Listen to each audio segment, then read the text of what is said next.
¿Ah?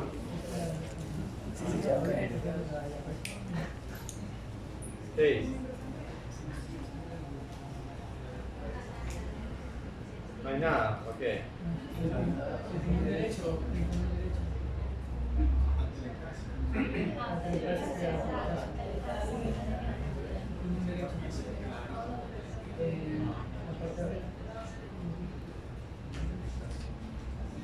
¿Cuál es esto? ¿Dónde? Ah, sí, una lesión vieja, ¿no?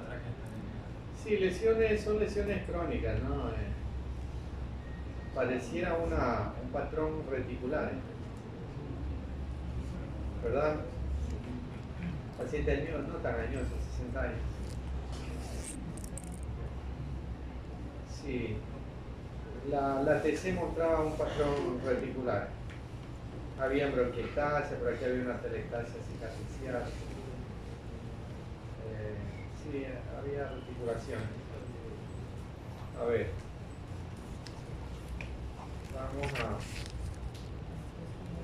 vamos a hablar hoy día de páncreas.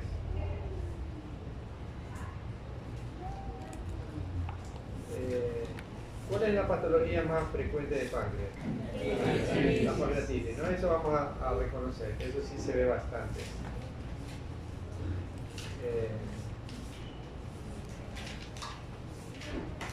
Ya.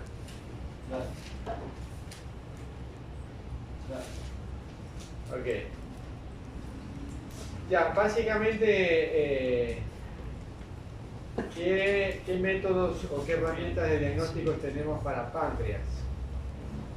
Yo diría que sigue siendo la ecografía el método más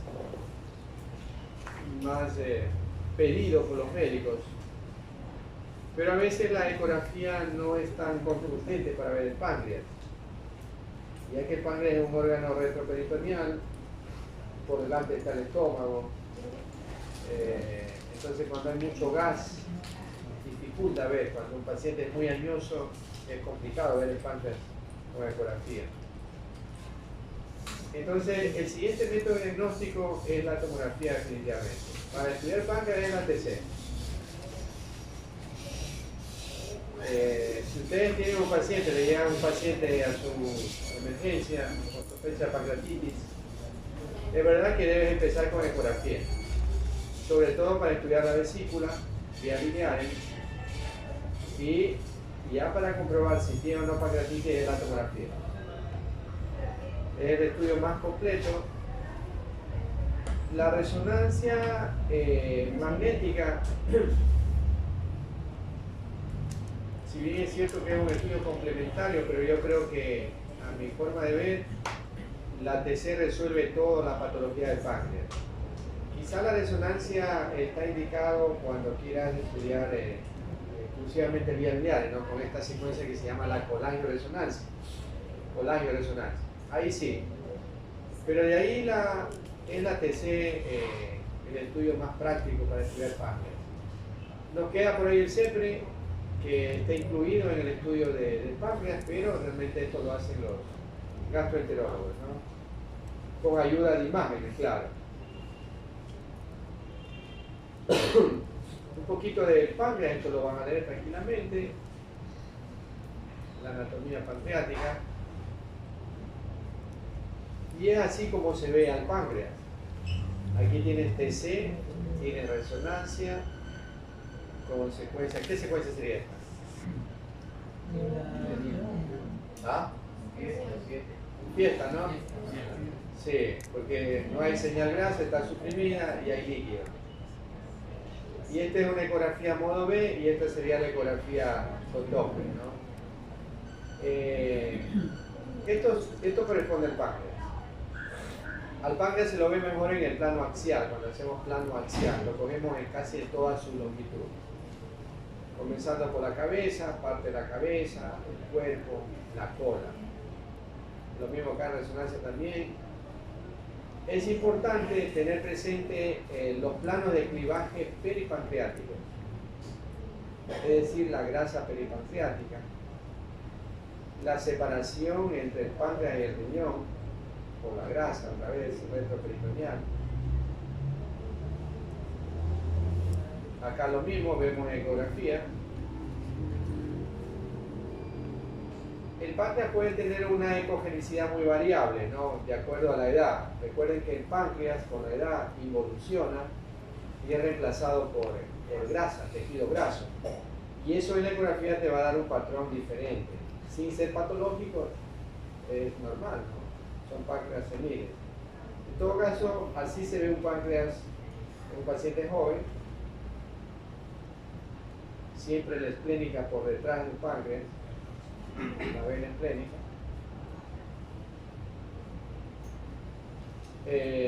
Tamaño, cabeza, cuerpo y cola. Mira, aquí está el páncreas. Mira que este páncreas es diferente, incluso la morfología y la densidad es diferente que el de acá. Tú puedes decir que este páncreas es un páncreas añoso, ¿no? Senil.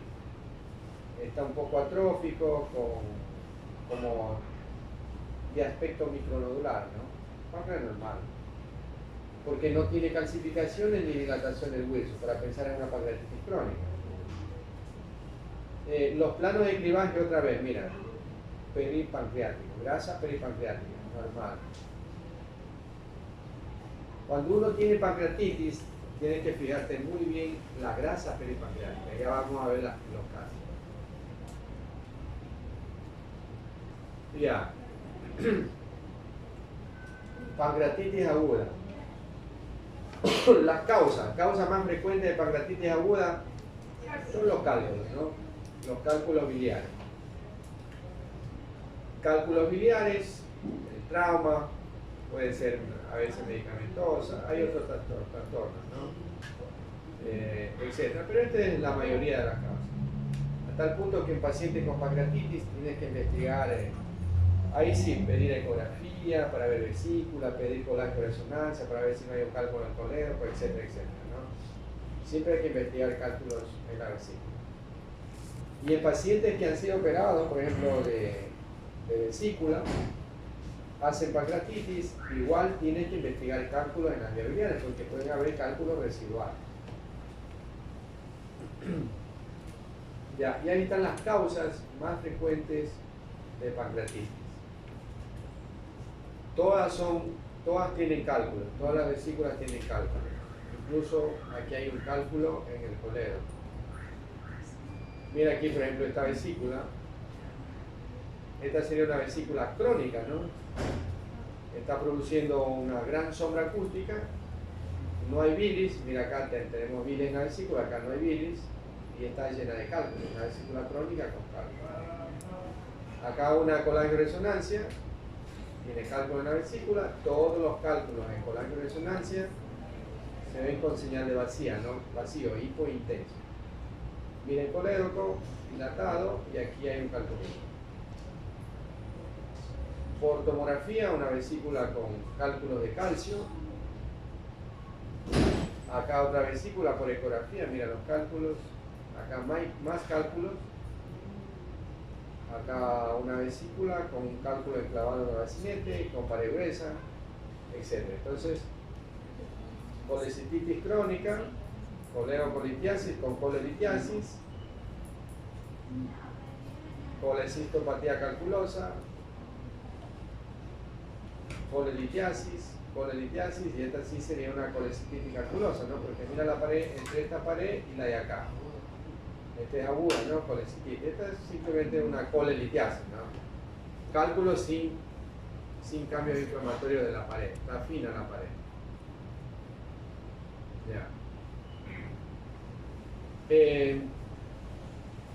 Es verdad que los libros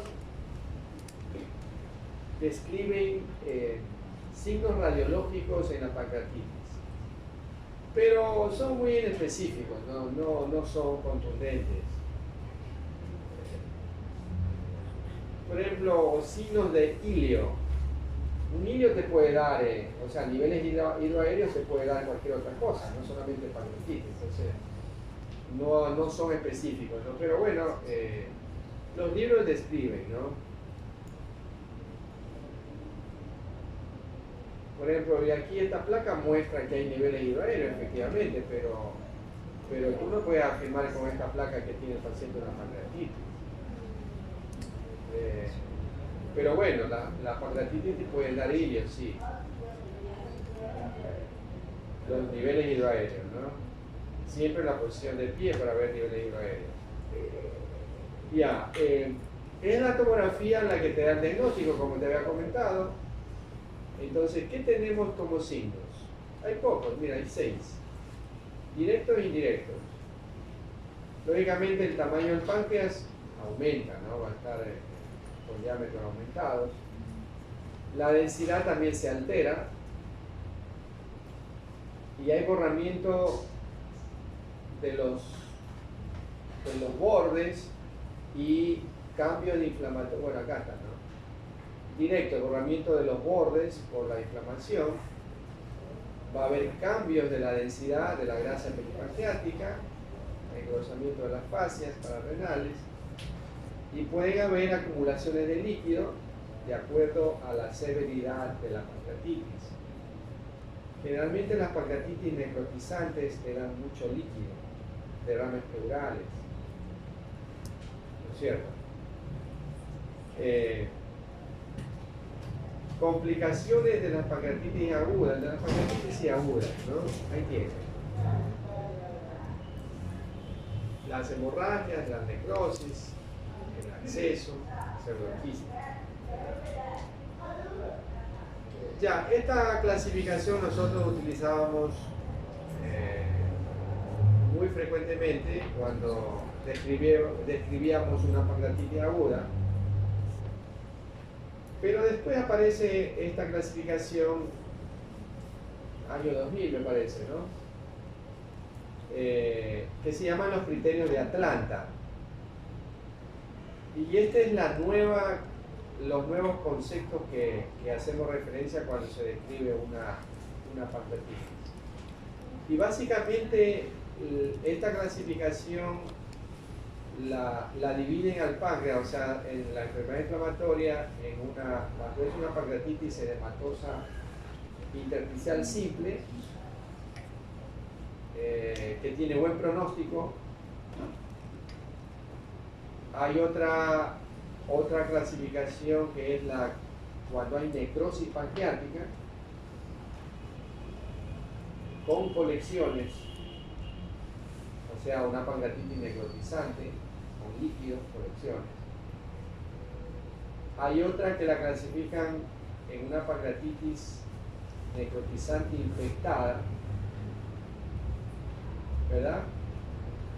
El acceso pancreático y al pseudoquiste pancreático.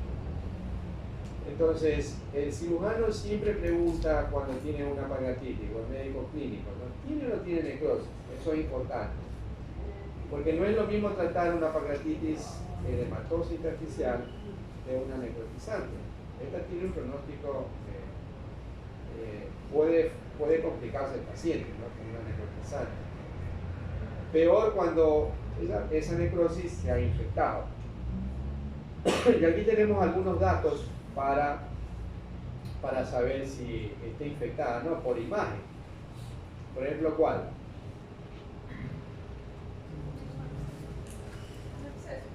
La presencia de gas, ¿no? Cuando tú tienes líquido con gas, tú sospechas que es líquido infectado, necrosis pancreática. O cuando hay realces de una colección y con un realce capsular, tú piensas en un acceso, ¿verdad? Entonces son datos, para mi modo de ver, esta es una clasificación mucho más sencilla, ¿no? Más práctica. Entonces tienes pancreatitis edematosa, necrosis con colecciones no infectadas, necrosis con colecciones infectadas, el acceso pancreático y el pseudoquiste. Estos dos últimos son complicaciones tardías, no más de 4 semanas. Ya, criterios de una pancreatitis edematosa. Ahí está.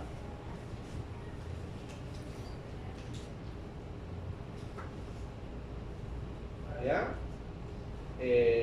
Cuando siempre los estudios tomográficos deben ser con contraste intravenoso, porque la única forma que uno puede ver si hay o no necrosis, porque en la simple no puedes ver la necrosis, tú ves en la contrastada.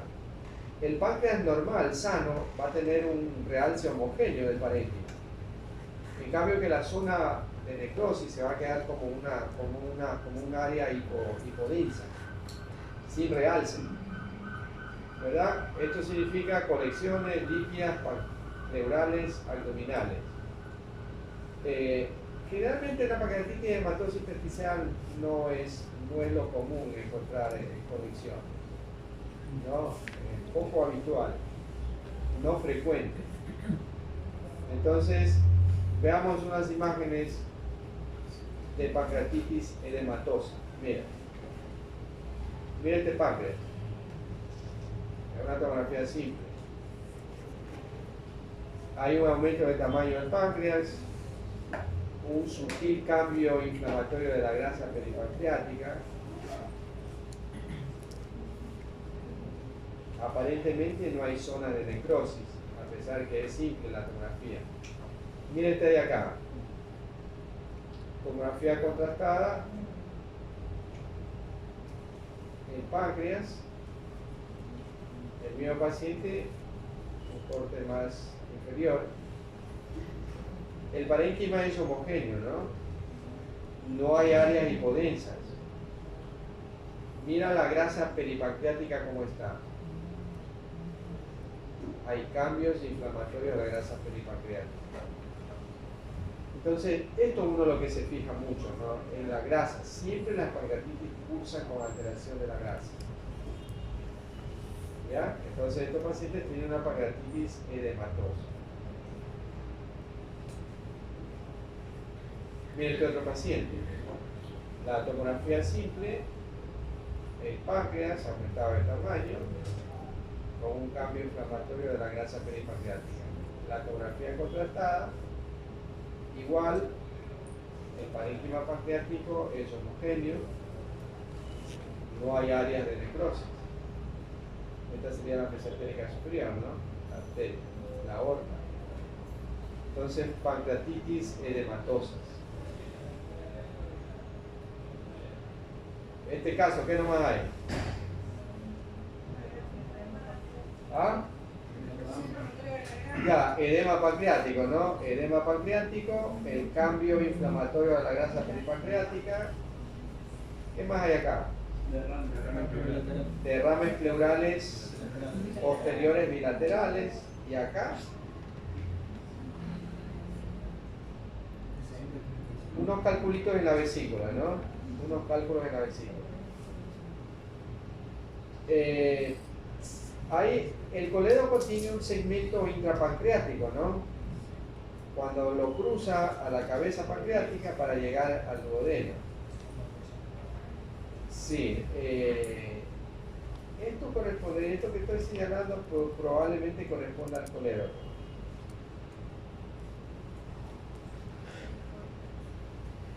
Ah, sí, colédoco. Las necrotizantes. Vamos a tener lo mismo, ¿no? Aumento de volumen, tamaño. Y esto es lo que aparece en este tipo de pancreatitis. Las áreas hipodensas sin realce postcontractive en el parénquima pancreático. Por lo general hay colecciones peripancreáticas. Pueden haber colecciones en las fascias pararrenales, pueden haber derrames pleurales, puede haber una ascitis pancreática, ¿no? Una ascitis con abundante líquido pancreático, las necrotizantes.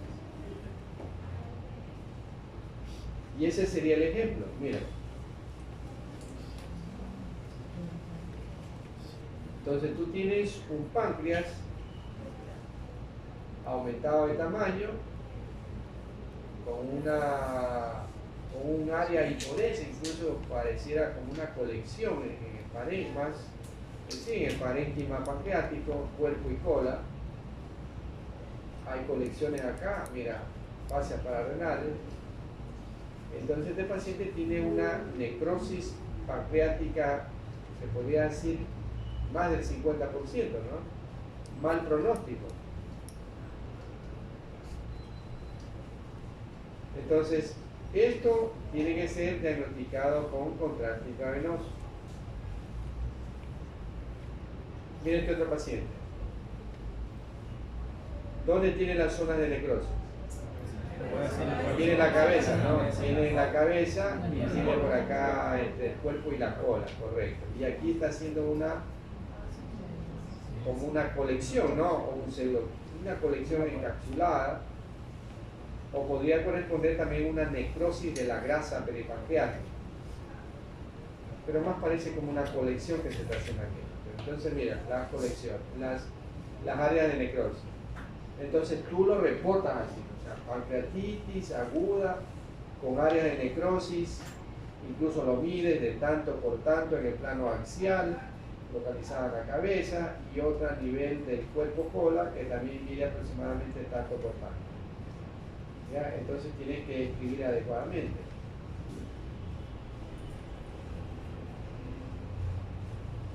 ¿Qué pasa ahí? ¿Qué nomás hay en ese paciente?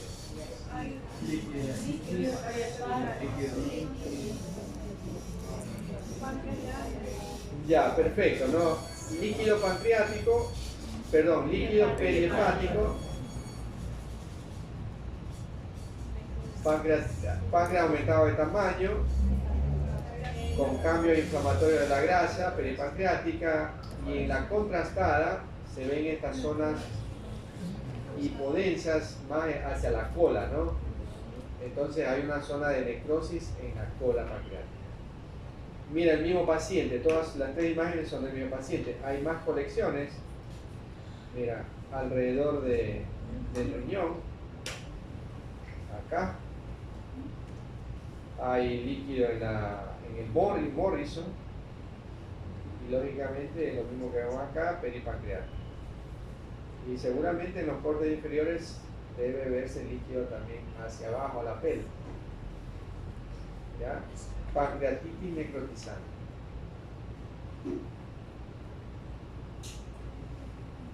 Ya, ¿y cuándo sospechamos en infección?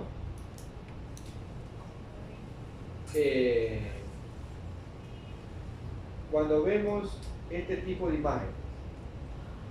Mira. Claro. Mira este paciente, son todos del mismo paciente, ¿no? ¿Qué vemos acá? Otra vez lo mismo. Derrame pleural, ¿no? Hay un derrame pleural póstero-basal izquierdo. ¿Acá qué es esto de aquí? Atelectasia, ¿no? Tiene una atelectasia basal derecha. Y mira el páncreas, ¿cómo está el páncreas? Totalmente digerido, ¿no? Destruido, ¿no? Casi no hay parénquima pancreática. Hay áreas hipodensas y presencia de múltiples burbujas de gas. Entonces, esta es una pancreatitis necrotizante infectada. Mal pronóstico. Fíjate que es facilito dividirla, ¿no es cierto? Intersticial, edematosa, necrotizante sin infección y necrotizante con infección. Y las otras dos grupos son el acceso y el pseudoclite pancreático. Así se clasifica ahora. Ya no usamos, yo al menos ya no uso la clasificación de Baltasar.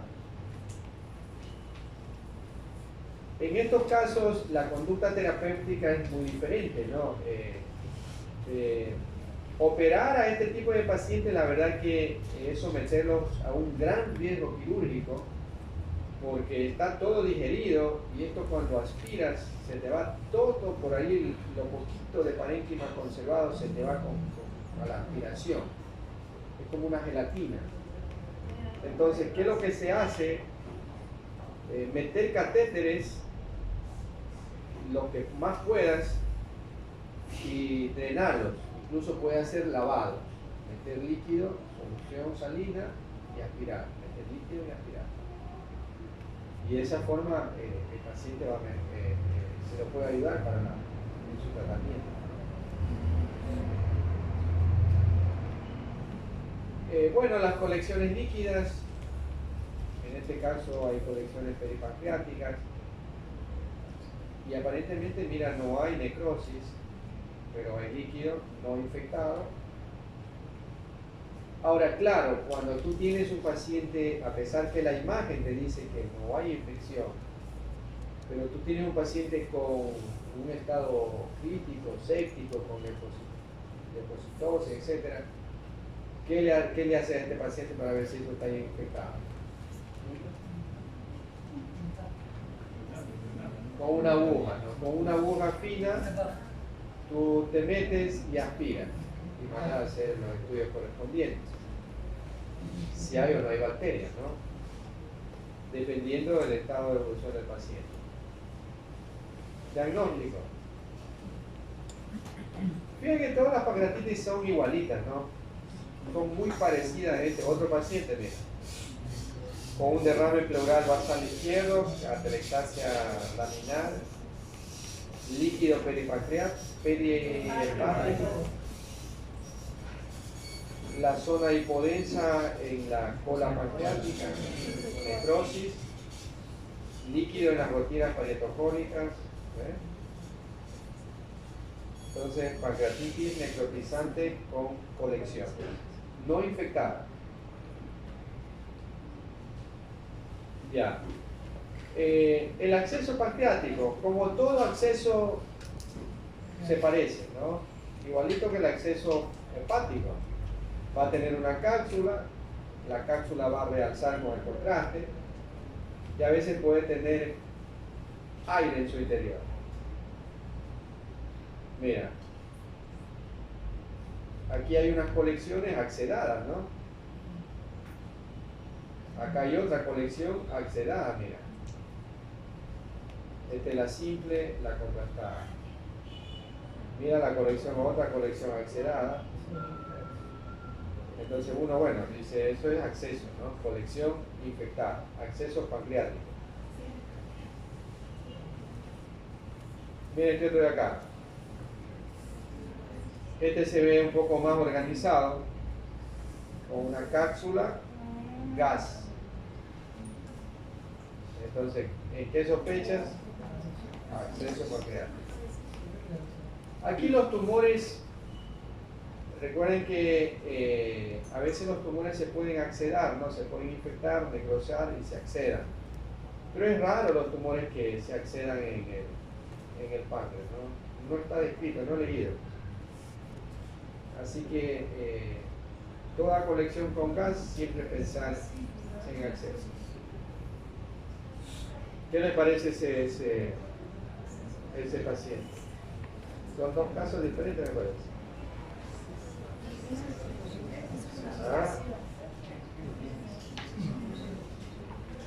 ¿Ah? ¿Acceso o pseudoquiste? Sí, fue un acceso de este paciente, ajá, se lo drenó. ¿Y doctor, los abscesos también se tabican? Claro, por supuesto.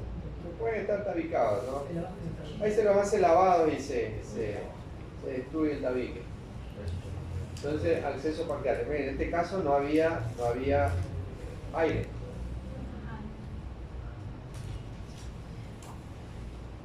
El pseudoquiste pancreático.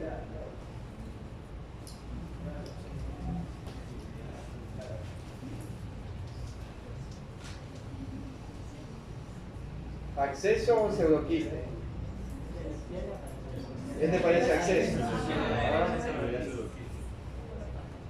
O la pared. Sí, ¿no? Este sí, pseudoquiste. Mira este de acá.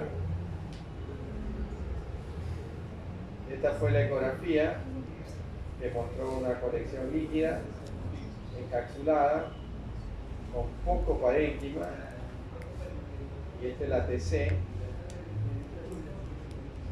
con la colección encapsulada. No hay gas.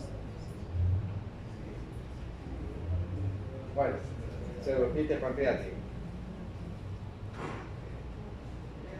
Se los drena, el drenaje, las vías de abordaje, eso es de acuerdo a lo que al criterio médico, pero hay veces que no hay, como el de acá, por ejemplo, este es un drenaje muy fácil, ¿no? Muy facilito, que está muy pegado a la pared, no hay interposición de asas intestinales, papayita, ¿no? Como quien dice. Este de acá es un poco más complicado. Mira, por ejemplo, si queremos meter por aquí usando este corte como guía, aquí tienes al vaso, tendrías que meterte un poco por atrás, ¿no? Ponerlo de lado al paciente y por aquí el abordaje. Entonces el abordaje va de acuerdo a como uno tenga la habilidad y esquivar los que vayan a perforar un asa, ¿no? Pero aquí les tengo intencionalmente esta imagen,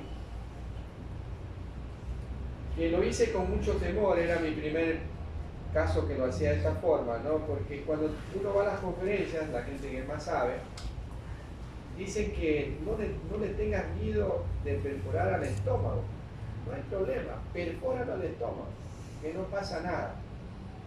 Pero ahí no pueden, no, dicen, no. Igual el colon, si tú le perforas el colon no hay problema.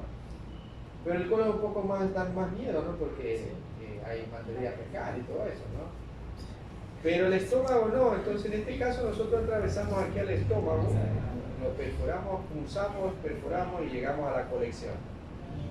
Y el paciente evolucionó muy bien, ¿no? Cuando tú ya retiras el catéter de drenaje, el percutáneo, te queda una fístula.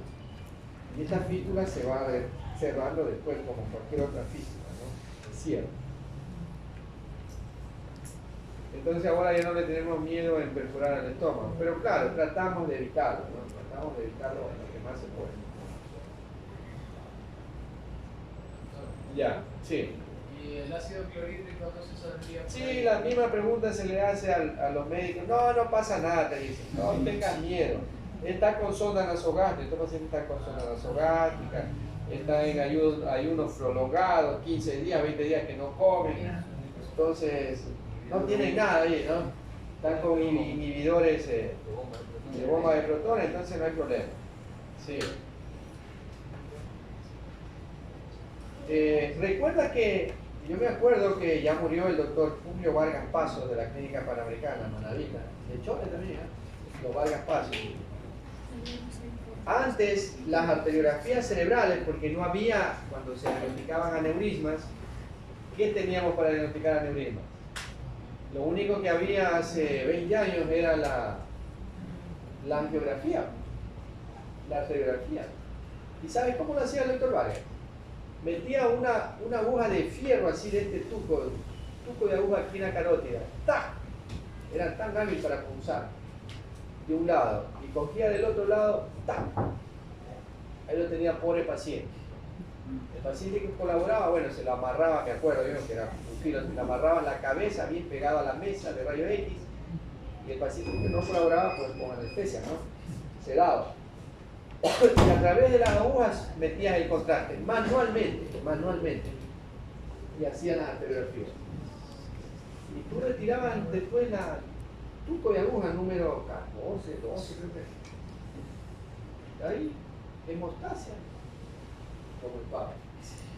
Ahora es diferente la técnica, ¿no? Se hace con técnica Seldiche. Ahora incluso ya no hacen por vía femoral, ¿no? Por el problema de los pseudoaneurismas, de los hematomas, etc., ¿no? Incluso ya vimos un pseudoaneurisma de la arteria femoral superficial. Entonces, ahora los abordajes lo están haciendo tanto para el cateterismo cardíaco, para las angios cerebrales, lo hacen por vía radial. Vía radial. Es mucho más fácil de controlar el sangrado, los hematomas, etc., ¿no? Mira, entonces, bueno, eso es la explicación de más o menos que no hay que tenerle mucho miedo. Incluso con una agujita 18, cuando tú haces biopsia de algún lado, de hígado, de riñón, y por ahí perforaste un asa intestinal, no pasa nada. No te va a pasar nada. Ya, eso con respecto a pancreatitis aguda. No hay nada del otro mundo, ¿no? Reconocer una pancreatitis aguda. Método electivo, tomografía con contraste intravenoso. El oral no es necesario, pero a veces los médicos piden con contraste oral. Incluso, como el paciente está en NPO, no se debería darle contraste oral al paciente, pero a veces el médico pide, o el residente con pocos conocimientos pide, por gusto. El contraste intravenoso sí es necesario para delimitar mejor las zonas de necrosis, las áreas de necrosis. Y también las colecciones, ¿no? Te delimitan mejor las colecciones. Ya. Lo contrario de pancreatitis aguda, la pancreatitis crónica. Ahí hay una lista grande de causas. ¿Y qué es lo que vamos a ver en las pancreatitis crónicas? 4 o 5 hallazgos, mira. Primero el páncreas atrófico, ¿no? La atrofia glandular. Luego va a haber siempre las calcificaciones. Calcificaciones. La dilatación del Wilson, 70%, mira. Incluso puede haber también dilatación del colédoco en esas pancreatitis crónicas que comprometen a la cabeza pancreática. Y muchas veces pueden simular una neoplasia la pancreatitis crónica.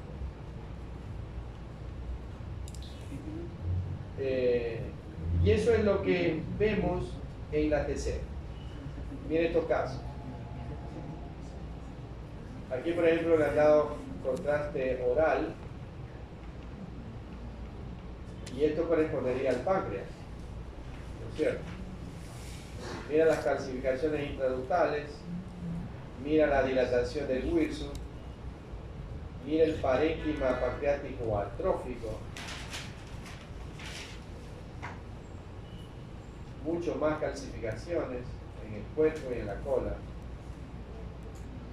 pancreatitis crónica. Ahora, ¿cómo están estos pacientes con pancreatitis crónica? ¿Cuál es la sintomatología? ¿Ah? Ajá, no, estos pacientes hacen esteatorrea, ¿no?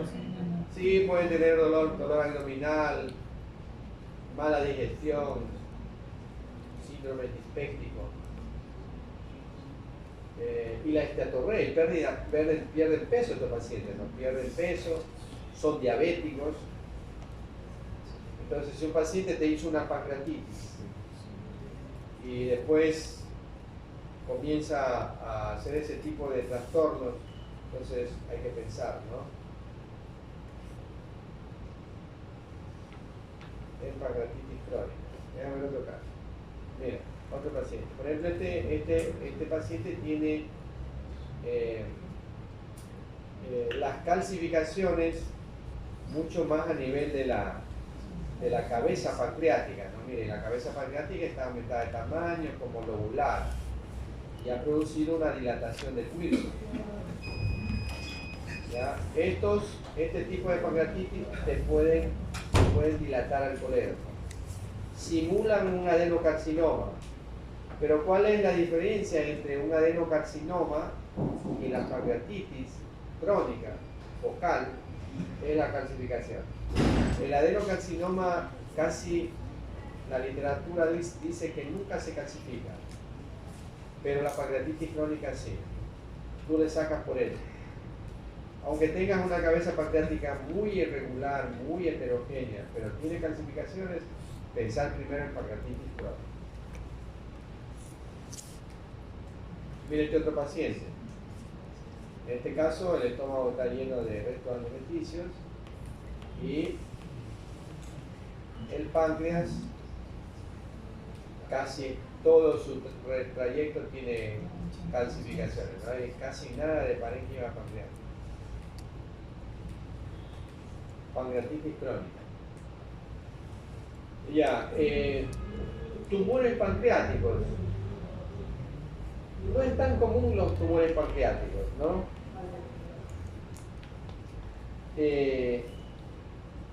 Yo les dividiría los tumores de la siguiente forma.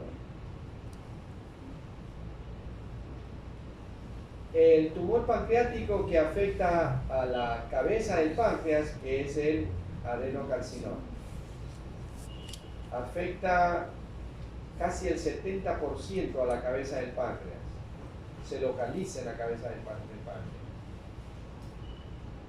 ¿Cómo aparecen estos pacientes? Generalmente el paciente o se lo diagnostican por la ictericia que tiene, ¿no? El paciente acude por su ictericia y también a veces por la pérdida de peso, ¿no? Palpable no, un CA de cabeza pancreática palpable tiene que ser inmenso, no son palpables. Lamentablemente los cánceres de cabeza pancreática son diagnósticos tardíos. Y bueno, tiene algunas características. Entonces, ¿cómo lo vemos a los tumores pancreáticos? La cabeza pancreática aumentada de tamaño, con una densidad heterogénea, de bordes lobulados, y siempre produce dilatación de la vía biliar. Mira, es un criterio válido, muy práctico, saber determinar cómo termina la punta del coledo, el extremo distal del coledo. ¿No es cierto? Entonces, cuando tiene este aspecto, ya sea en una CEPRE o en aquí en una tomografía o en una colangioresonancia, con este aspecto tú sospechas en neoplasia o pancreatitis crónica.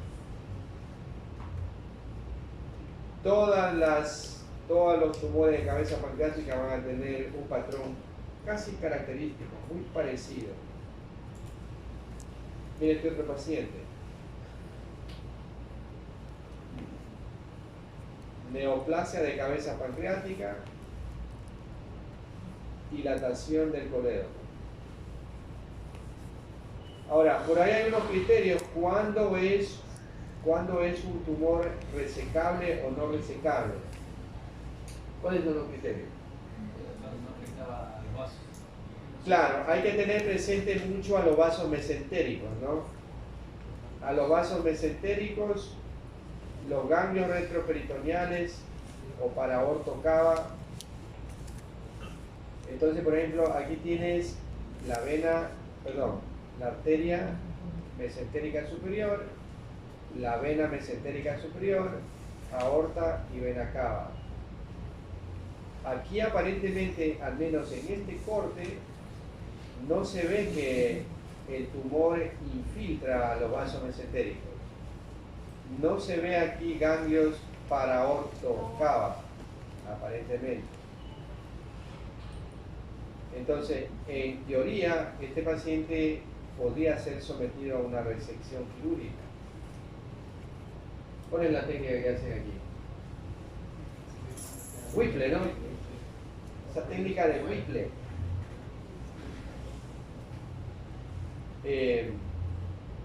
Neoplasia de cabeza pancreática. Mira este otro paciente. Este, por ejemplo, es muy agresivo, ¿no? Parece que estaba mucho más agresivo. Hay dilatación más severa de las vías biliares intrahepáticas, el colédoco y la neoplasia, ¿no?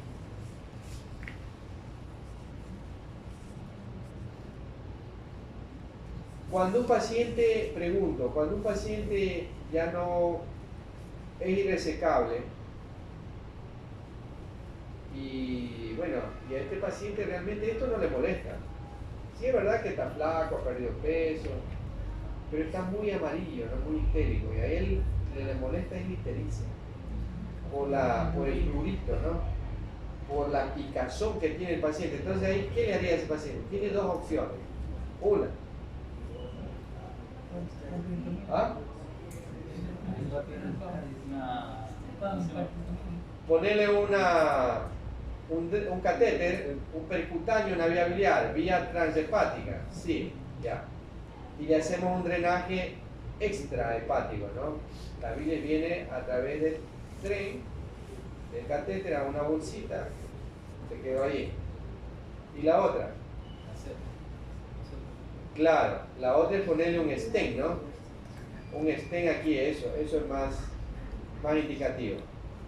Ponerle un stent en el colédoco y que el paciente se despinta en el mismo día. Quedan muy bien.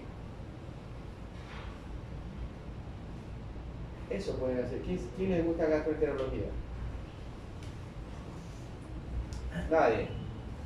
Se los voy a entusiasmar. Aquí en Guayaquil solamente hay uno que pone eso. Robles en el Only, ¿no? ¿Sabes cuánto cuesta? ¿Sabes cuánto cobra por poner un stent? 4 lucas. El man se pone 4 a 5 pacientes todos los días. Ese man se gana $20.000 diarios sin hacer muchas cosas. El tipo ya tiene un avión, tiene un helicóptero, ya esto se va a estrellar como un aire. Y es de corto viejo el tipo, no es peladito el tipo, pero es un tipo muy bien preparado. El tipo está forrado en plata, ¿no? ¿Qué es esto? No hay otra gente que haga esto.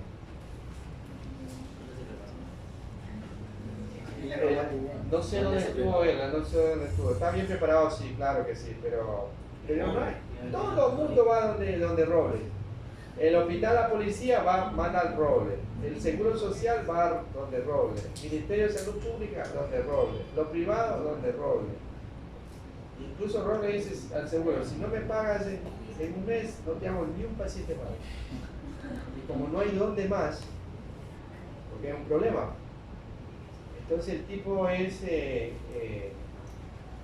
mira que el otro día un hospital de la paciente joven del hospital de la policía tenía una enfermedad de Caroli. ¿Saben lo que es la enfermedad de Caroli? ¿Ah? ¿Qué es la enfermedad de Caroli?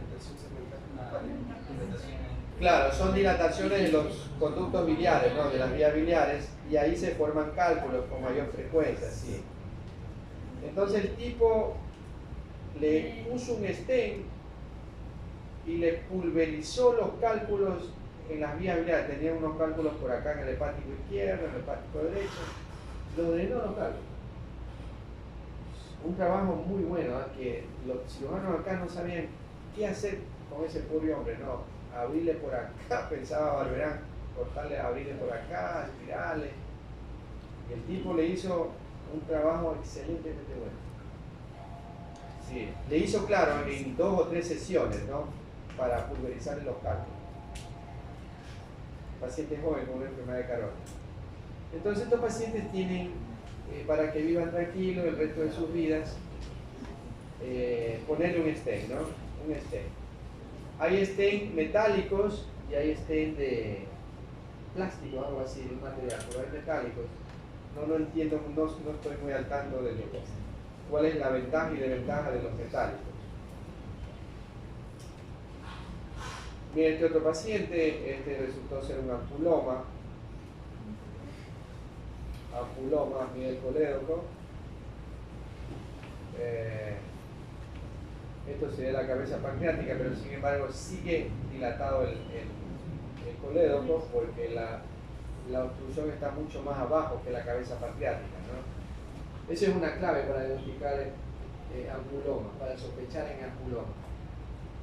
Tú ves a la cabeza pancreática ahí, pero sigue dilatado el colédoco. No termina en la cabeza pancreática la dilatación del colédoco, termina por debajo de la cabeza pancreática. Entonces yo ahí pienso en ampuloma. ¿Ya? Ampuloma. No es lo mismo ampuloma que colangiocarcinoma, son 2 entidades neoplásicas diferentes. Es un tumor del cuerpo pancreático. Ya, a ver. ¿Cuál sería? ¿Ah? Todos estaban dilatados, ¿no? Todos tienen dilatación. Mira la dilatación del colédoco. ¿Este qué parece? ¿Por qué? Termina en semiluna y abruptamente, ¿no es cierto? ¿Este de acá qué parece? ¿Ah? Crónico, ¿no? Tiene calcificación. Sí, inflamatorio crónico, pancreatitis crónica probablemente. Este de acá sí, es una neoplasia, ¿no? Termina afilándose. Mira un dato interesante, ¿no? Ya. Eso respecto al ADK. El ADK localizado 70% en la cabeza pancreática, tumor maligno, y hay otros grupos de tumores pancreáticos que son los neuroendocrinos. Estos por lo general están localizados en el cuerpo pancreático.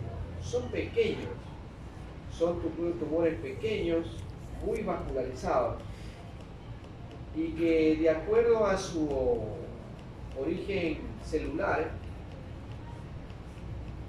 van a dar su sintomatología, ¿no? Por ejemplo, si es un insulinoma, estos pacientes cursan con hipoglicemia severa, ¿no es cierto? Siempre hacen hipoglicemia sin causa aparente. El gastrinoma, estos pacientes tienen úlceras múltiples, ¿no? ¿Verdad?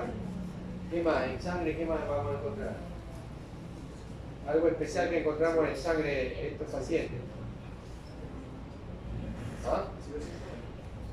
No. A ver, Chelito. ¿Usted sabe? No. Gastrina sérica, no es.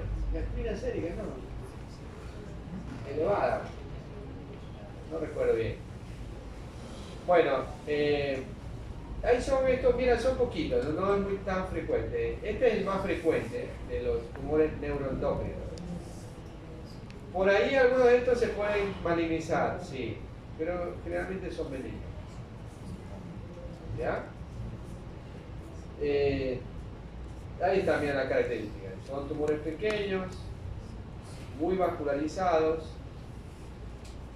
Por lo tanto, para diagnosticar un tumor neuroendocrino hay que hacer un estudio con un buen bolo de contraste intravenoso, mínimo 100 ml, y hacer fase arterial y fase portal, tal cual como en el hígado. Hay que hacer con buena carga de contraste, porque son estudios muy vascularizados, son tumores muy vascularizados y se lavan rápidamente.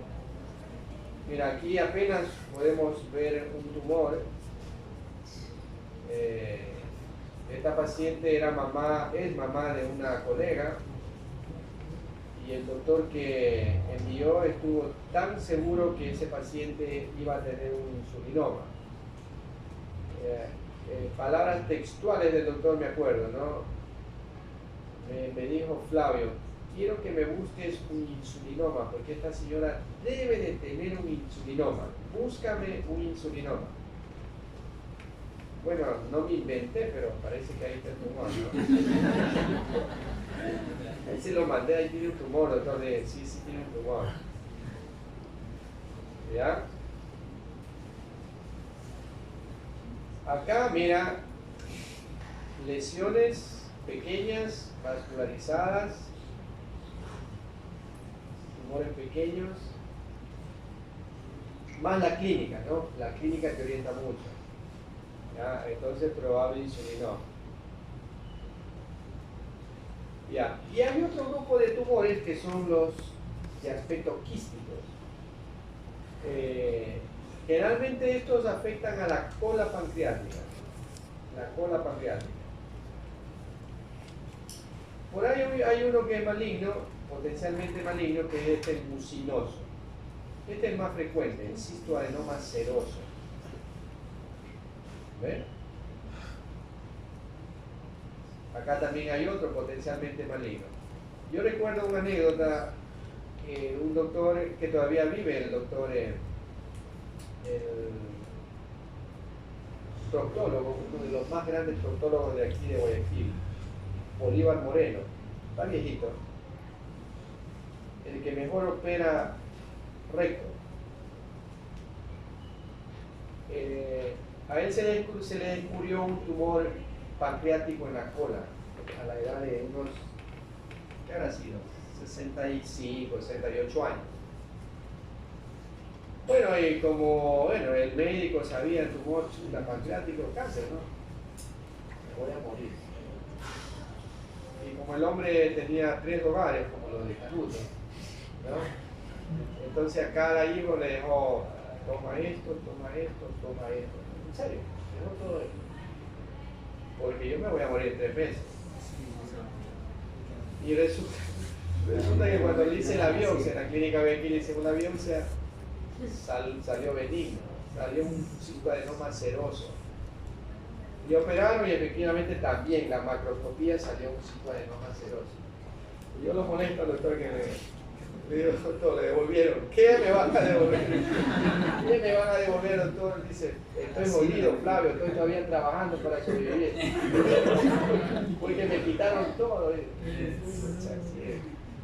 Salió un cistoadenoma seroso, ¿no?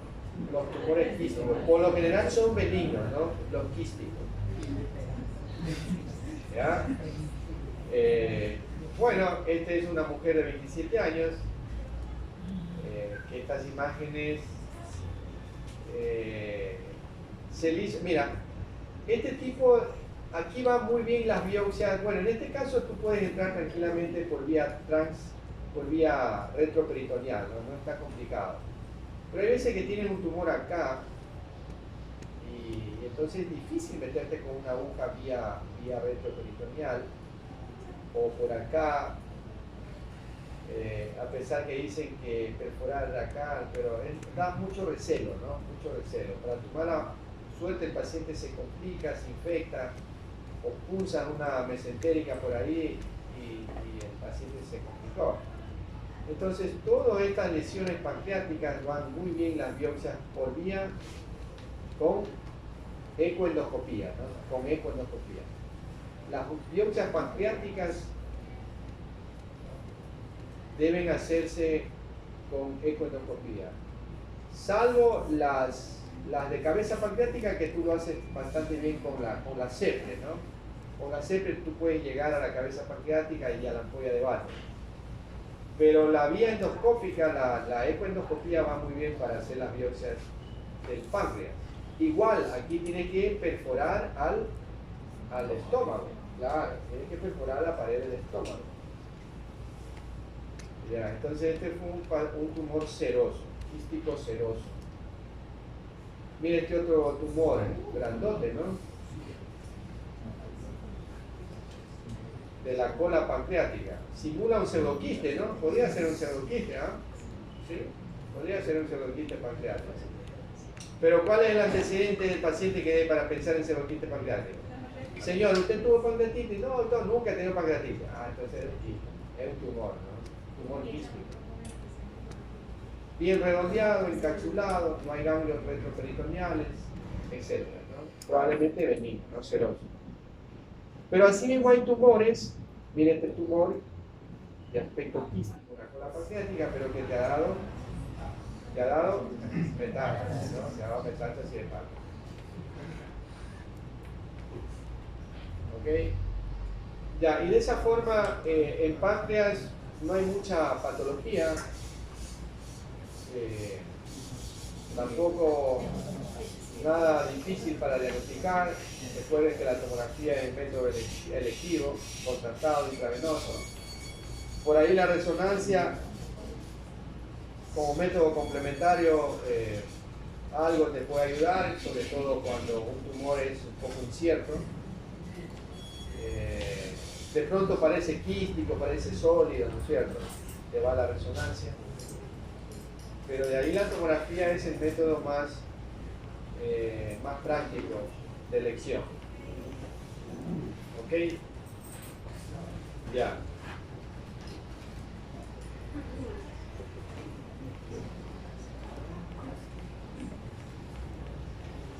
¿Tiene algún casito de parque? De abdomen, ¿no? Hoy día vi un paciente con una, ¿cómo se llama? Aire en la puerta. Término. Sí, ahorita vine diagnosticando en el hospital. Le iban a operar porque tenía, mañana lo coge.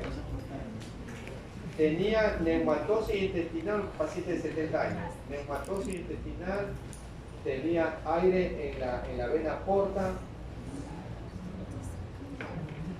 tenía neumoperitoneo. Entonces, ¿qué piensaría? ¿A qué pensaría? Tenía aire en la vena porta y tenía neumatosis intestinal, es decir, aire en la pared del intestino delgado. Algo isquémico. Claro, algo isquémico, una necrosis intestinal. Entonces el cirujano me preguntó, le digo, mira, eso es una necrosis intestinal, opera. No sé si le va a operar hoy día o mañana a primera hora. Si ahí les cuento, ¿no? Sí. Un caso simpático. A ver. Vamos a ver hasta que sean las 8 un par de lo que salga, ¿no? Lo que salga aquí. A ver, abdomen. ¿Dónde dice abdomen?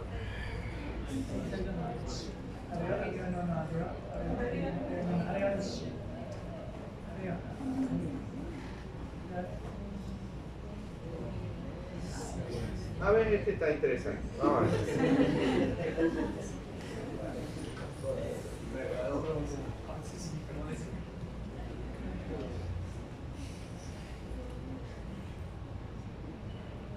Está solamente la contrastada, ¿no? Es un paciente varón de 63 años de edad.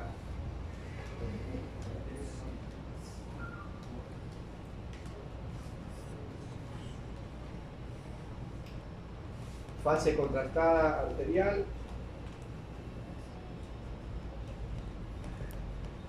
Chelito, pila.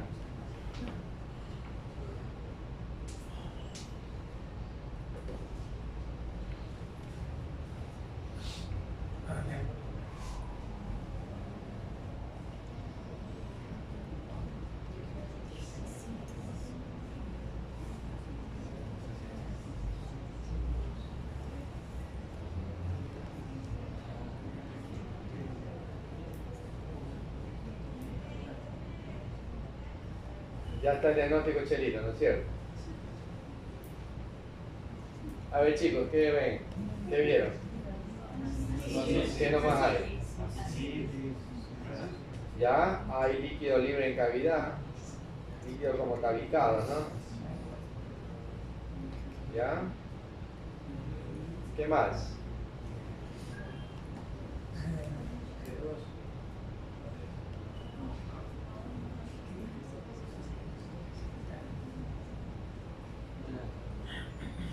Cirrosis hepática. ¿Qué? Por la citis. O porque el hígado está alterado. A ver chicos, ¿qué ven? ¿Qué les parece? ¿Les parece que es un hígado cirrótico? El vaso está bien, ¿no? No parece cirrosis, ¿no es cierto?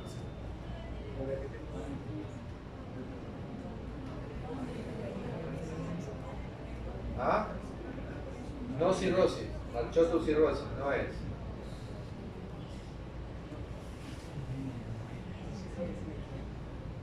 A ver, ¿qué más, chicos? Pancreatitis crónica. Pancreatitis crónica, déjame ver la páncreas.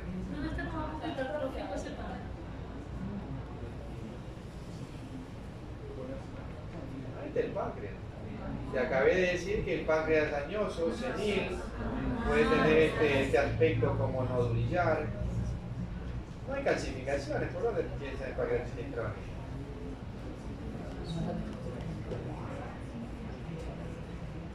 ¿Qué más? ¿Qué más, chicos? ¿Ah? La grasa ya. La grasa.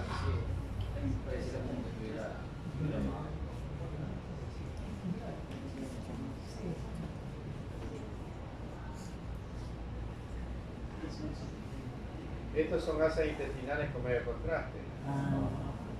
Claro, contraste en el colon.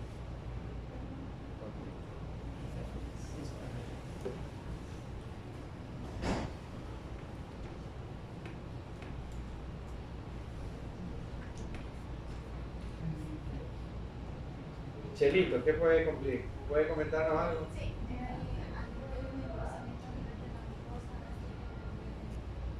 Ya, el estómago, te llama la atención las paredes del estómago. Ya, buena. Parece gruesa las paredes, ¿no? Ya. ¿Qué más?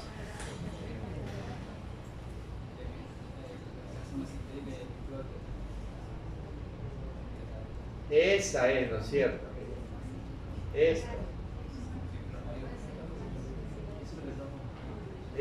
Esto es anormal, ¿no es cierto? ¿Cómo lo describiría? ¿Cómo tú lo describirías?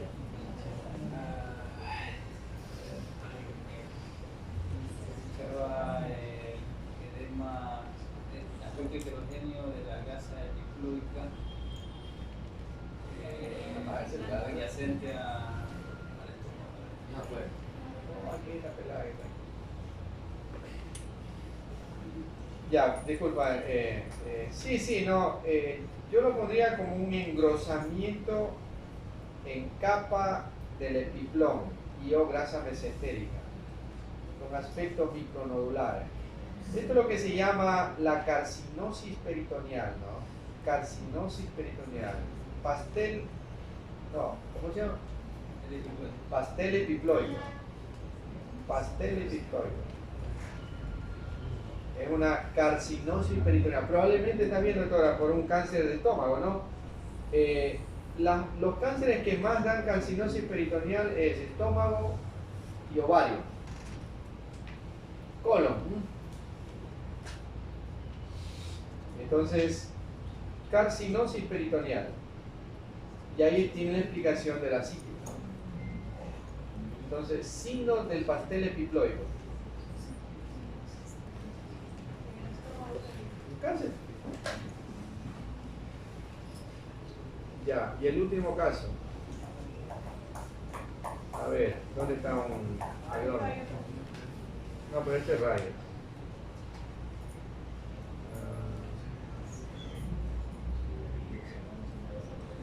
¿Dónde dice ahí dónde? Este.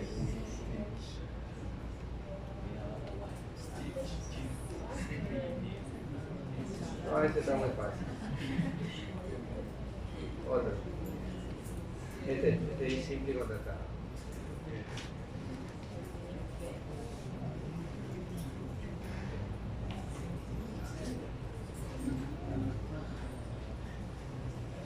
Ya con este nos vamos. Es facilito esto.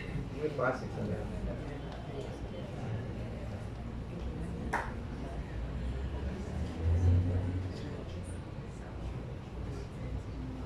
Va a ir rápido porque hay bastante imagen. Ponte pilas.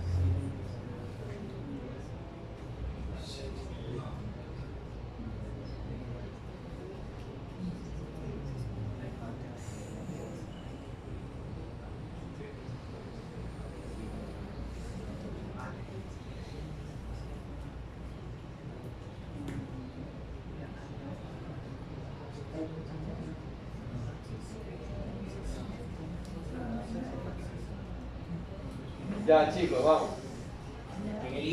Diagnóstico. Hay un derrame.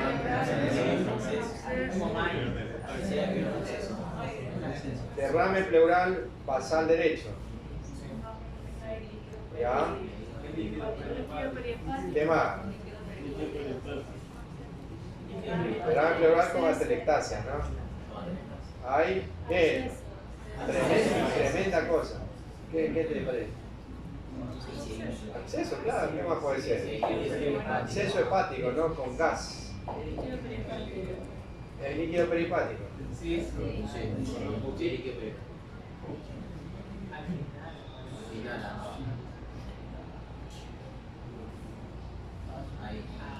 No, sí, el líquido laminar, ¿no?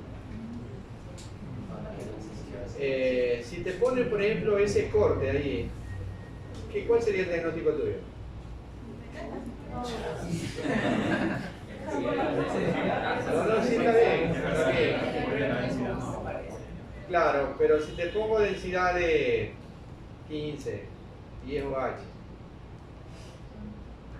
15, 20 ya. ¿Qué pensarías ahí? ¿Qué pensarías?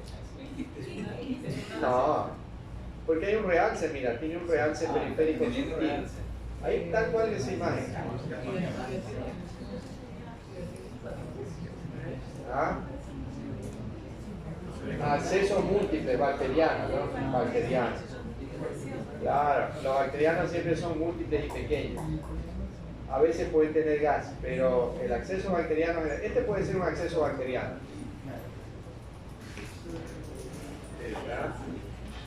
Claro, este paciente hay que drenarlo urgente, ¿no?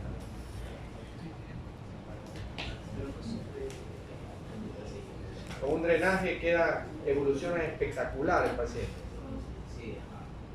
Bueno. No, pero este es para trabajar nosotros, no me han llamado.